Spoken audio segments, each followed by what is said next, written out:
मध्य प्रदेश में कड़ाके की ठंड और बिन मौसम बरसात के कारण सबसे ज़्यादा अगर असर पड़ रहा है तो किसान के फसल के ऊपर।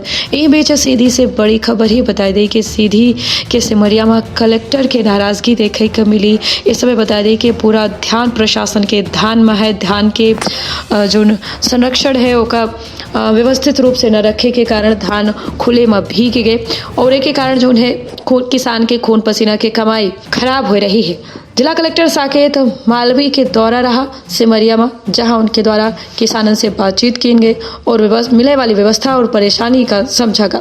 तो विंध्य क्षेत्र के पहल बघेली न्यूज चैनल में हम पूजा अपना पंचायत सभा का प्रणाम करी थे शुरू करी थे। बड़ी खबर से बता दी कि कलेक्टर साकेत मालवी, सीईओ जिला पंचायत राहुल नामदेव धोटे, अपर कलेक्टर के द्वारा धान उपार्जन केंद्र सिमरिया और सर्रा के औचक निरीक्षण किए गए। इस दौरान उनके द्वारा न केवल किसानों से बातचीत की गई बल्कि खरीदी केंद्र में मिले वाली व्यवस्था और होए वाली परेशानी के विषय में जानकारी ली गई।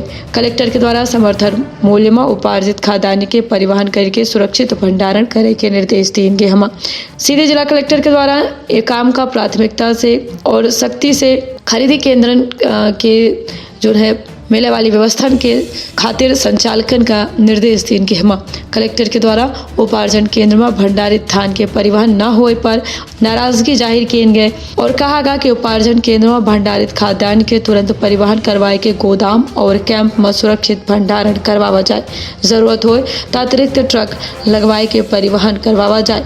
गोदाम स्तरीय केंद्र पर उपार्जित खाद्यान्न का उपार्जन दिवस में गोदाम में भंडारण सुनिश्चित करवावा जाए।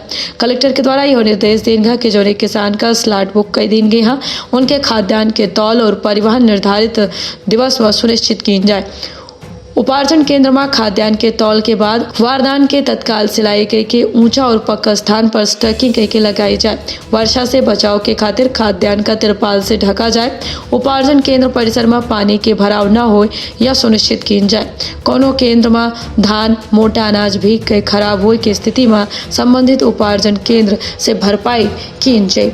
औचक निरीक्षण के दौरान सीधे कलेक्टर के द्वारा खरीदी के उपरांत किसानन का तत्काल पावती उपलब्ध करवावे के निर्देश दिए कि हम कलेक्टर के द्वारा कहा गया कि तकनीकी समस्या के कारण अगर ऑनलाइन पावती नहीं मिल रही है तो ऑफलाइन पावती अनिवार्य रूप से किसानन का उपलब्ध करवाई जाए, जिन्हें उपार्जित धान की मात्रा और राशि के स्पष्ट उल्लेख की जाए। दूसरे के किसानन से कलेक्टर के द्वारा कहा गया है कि अगर कोनो मेर की कठिनाई या समस्या आ रही है तो तत्काल संबंधित उपखंड अधिकारी या तहसीलदार से संपर्क की जाए। तो सजग रही, सतर्क रही, रखिए आप और अपने परिवार के बहुत ख्याल से। इजाजत, प्रणाम।